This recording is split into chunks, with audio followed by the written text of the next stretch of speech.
United States Congressman Tony Gonzales is a 20-year military veteran who serves in the 23rd District of Texas.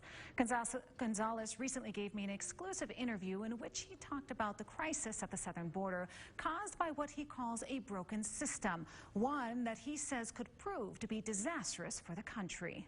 This administration hasn't been transparent in any form or fashion. We saw that with Afghanistan. We've seen that with the border. We're seeing that with the current reconciliation package.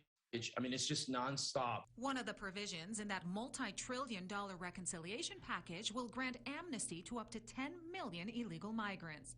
Gonzales recently took part in a Capitol Hill briefing in which he said the move is sending out a bad signal for illegals. What's really frustrating is this administration has had zero discussions on legal immigration reform. So to me, they're not even trying to solve this long term. Meanwhile, we're seeing historic numbers. Those numbers pushing migrant apprehensions at the southern border in fiscal year 2021 to more than 1.7 million.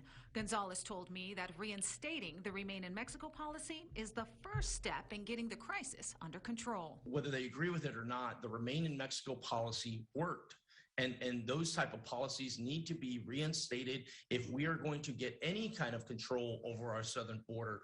Because if this continues to happen this way, there is only a matter of time before something deadly happens to Americans. The last thing any of us want to see is another 9/11 event. In August, the Supreme Court ordered the Biden administration to reinstate the Remain in Mexico policy, something they signaled they would do in November, but have since changed course. And now a plan to give illegal migrants that were separated at the border during the Trump-era no-tolerance policy may cost American taxpayers upwards of $1 billion. $450,000 per person, $1 million per family. I mean, Americans don't get those type of resources. These policies are deadly. You know how many people have died this year due to Biden's failed policies?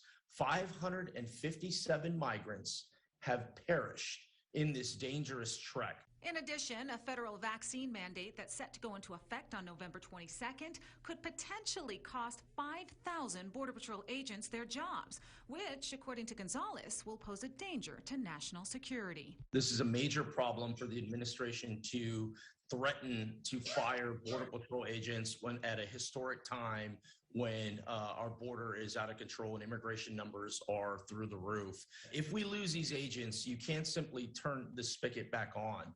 You know, right now it takes about 400 days to hire a new agent. And then once a new agent is hired, it takes them about 20 weeks of training before they get spun up. Gonzales has introduced a bipartisan Border Solutions Act, but getting things done in Washington hasn't proven to be an easy task for the Texas congressman. Not everybody up here wants to solve things. Not everybody up here wants to have a sit down and have a conversation on the tough issues like immigration, like border security. These are very tough issues that aren't new to our country, not new to Congress, but just finding those partners that are willing to have a reasonable conversation has been very difficult, but we'll stay at it.